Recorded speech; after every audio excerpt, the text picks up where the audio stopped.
Hello everyone, this is Lata Singh from Shraddha Smart Education. I am going to explain Lesson 7 Fair Play, Class 6 from Honeysuckle NCERT book. So watch this video till the end. Let's start now. Before you read, has your best friend ever done something you thought was wrong? क्या आपके best friend ने कभी कुछ ऐसा किया है जो आपके विचार से गलत था? What did you do then? Did you keep quiet or did you tell your friend what you thought? और क्या आपने अपने दोस्त से कभी कुछ कहा है या फिर आप शांत रहे हो इसके बारे में? So read this story about two friends who had to decide what was more important. ये स्टोरी है दो दोस्तों की जो ये डिसाइड करते हैं what was more important, क्या important है, फ्रेंडशिप एंड एनिमिटी, फ्रेंडशिप या फिर शत्रुता, और a sense of what is right and what is wrong. So start करते हैं. Fair play part 1. Jumman Shaikh and Algu Chaudhary were good friend. So strong was their bond of friendship that when either of them went away from the blaze, the other looked after his family. Both were greatly respected in the blaze. Jumman Shaikh और अलगू चौधरी बहुत ज़्यादा अच्छे दोस्त थे. इनकी जो दोस्ती थी उसका जो बॉन्ड था, बंधन था, वो बहुत ज़्यादा मजबूत था कि जब एक गांव से बाहर जाता था तो दूसरा उसके परिवार की देखभाल करता था. दोनों का ही गांव में बहुत ही ज़्यादा सम्मान था, रेस्पेक्ट थी. Jumman had an old aunt who had sum property. Jumman की एक बूढ़ी चाची थी जिसकी बहुत ज़्यादा प्रॉपर्टी थी, संपत्ति थी.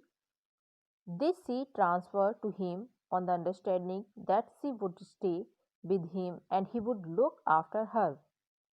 और इसी को देखते हुए जो उसकी आंटी थी उन्होंने समझौता किया कि जुम्मन के नाम क्या करेंगी, जो भी उनकी प्रॉपर्टी है उसको जुम्मन के मतलब साथ ही रहेंगी और उनकी प्रॉपर्टी अपनी प्रॉपर्टी उनके नाम कर देंगी और वही उसकी देख रेख भी करेगा.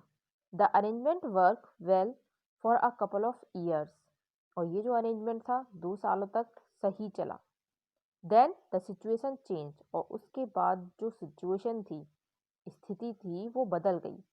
Jumman and his family but tried of the old relative और and tired of the old relative. Jumman became as indifferent to her as his wife. Jumman और उसके जो परिवार के लोग थे, ये जो वृद्ध जो रिलेटिव्स थे, जो बूढ़ी औरत थी, उनसे मतलब एक तरह से टायर्ड हो चुके थे, थक चुके थे, परेशान आ गए थे. जुम्मन अपनी चाची से उतना ही मतलब इनडिफरेंट था जितना कि मतलब वो उसकी पत्नी से था.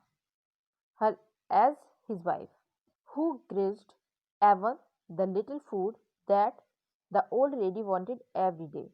जो उस ओल्ड लेडी को दिन के खाने देने में भी बहुत ज़्यादा मतलब आनाकानी करती थी. सी swallowed these insults along with her food for a few months. और इसके बाद कुछ दिनों तक तो उसने मतलब अपमान के साथ ही खाने को खा लिया. कुछ महीनों तक यही चलता रहा. But patience has its limit. लेकिन जो पेशेंस होता है, हमारा धैर्य होता है, उसकी भी एक सीमा होती है. One day she spoke to Jumman.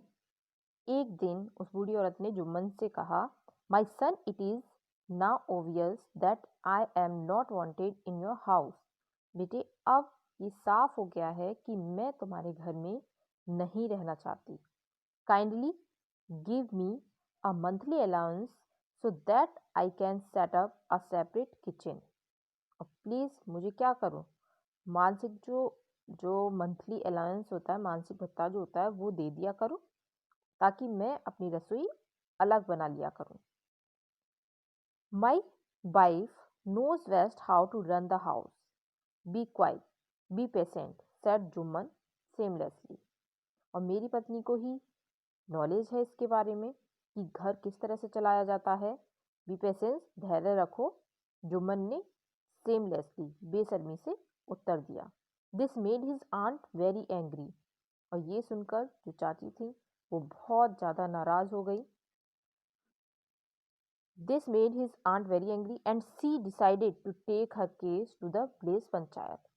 और उन्होंने निश्चय किया कि वो अब अपना जो केस है, जो भी मामला चल रहा है, उसको पंचायत में ले जाएंगी। For many days, the old lady was seen talking to the villagers, explaining her case and seeking their support. और कई दिनों तक जो बूढ़ी लेडी थी, उन्होंने गांव वालों से अपने अपने जो उनके बात चल रही थी, सीकिंग देयर सपोर्ट, कि वो थोड़ा सपोर्ट करें कि उनके घर में क्या स्थिति चल रही है, उसको भी बताया।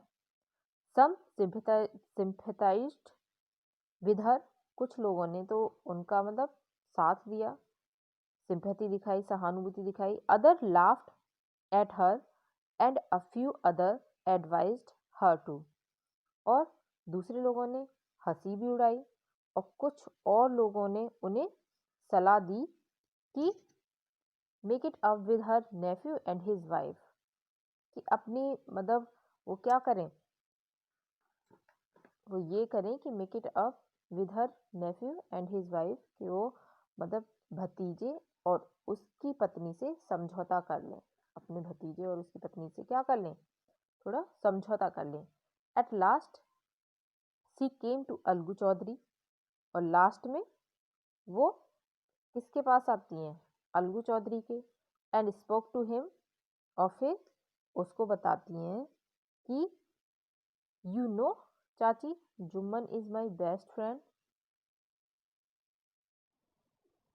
यू नो चाची, Jumman is my best friend. तुम जानती हो चाची कि जुम्मन मेरा बेस्ट फ्रेंड है। How can I go against him, मैं भला उसके अगेंस्ट कैसे जा सकता हूँ। अलगू सैड, अलगू ने कहा। But is it right my son to keep mum and not say what you consider just and fair. पर क्या ये उचित या सही है कि तुम चुप बैठे रहो, सही बात ना बोलो।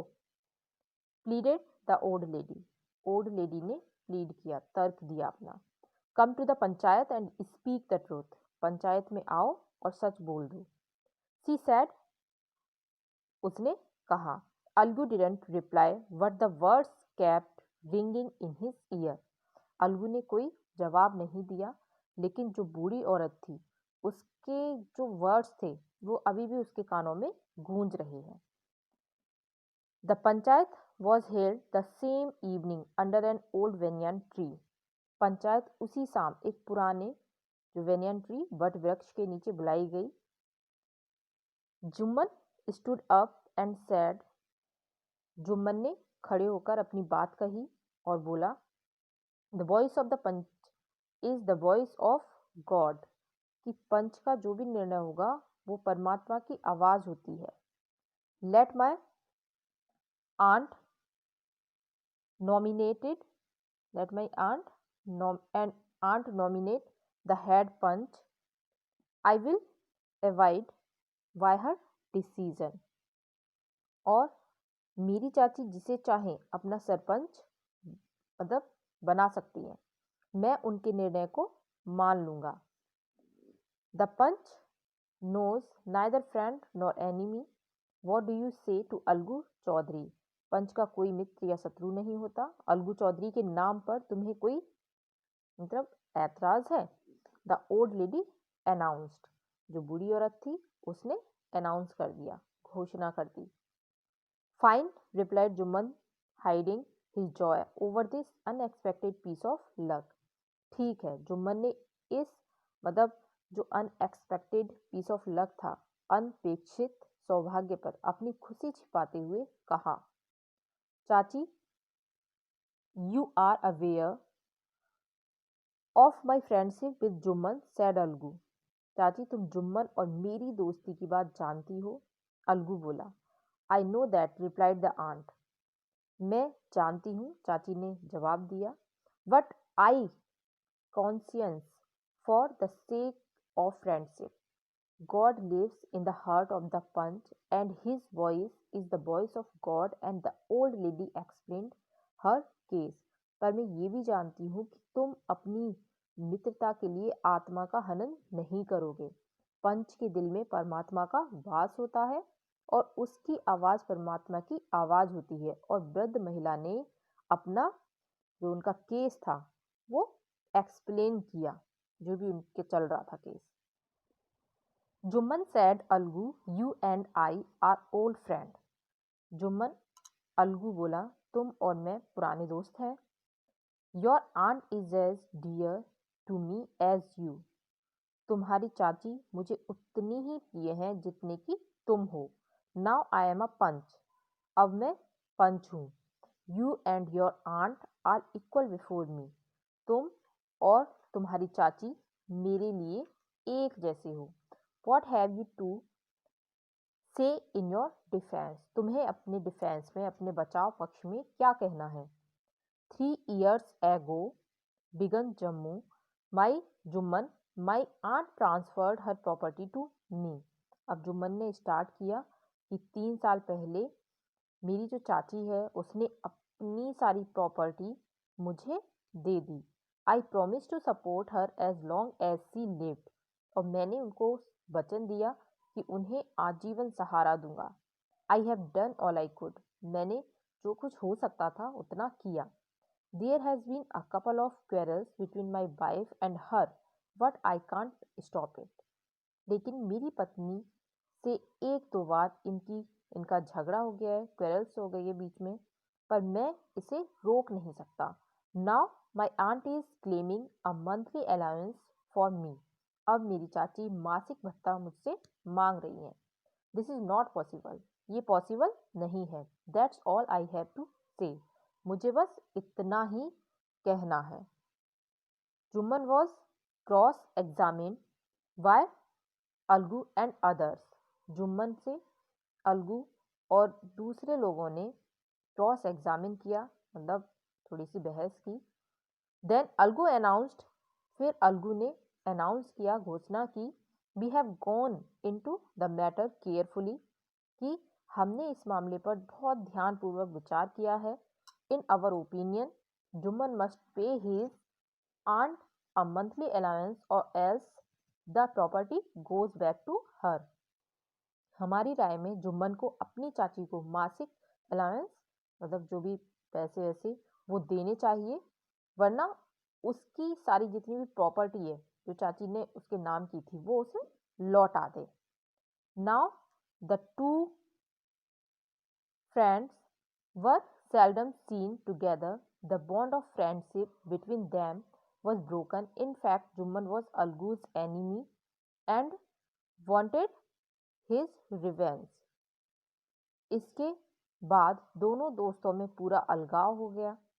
उनके बीच जो फ्रेंडशिप थी, फ्रेंडशिप का जो बॉन्ड था वो भी टूट गया। वास्तव में जुम्मन तो अलगू का बिल्कुल एनिमी ही बन गया और प्रतिशोध लेने के लिए वो विचार भी करने लगा। So we have completed first and second part in this video. Remaining third part second video में कंप्लीट करेंगे। If you like this video, subscribe, comment, like and share. Thank you.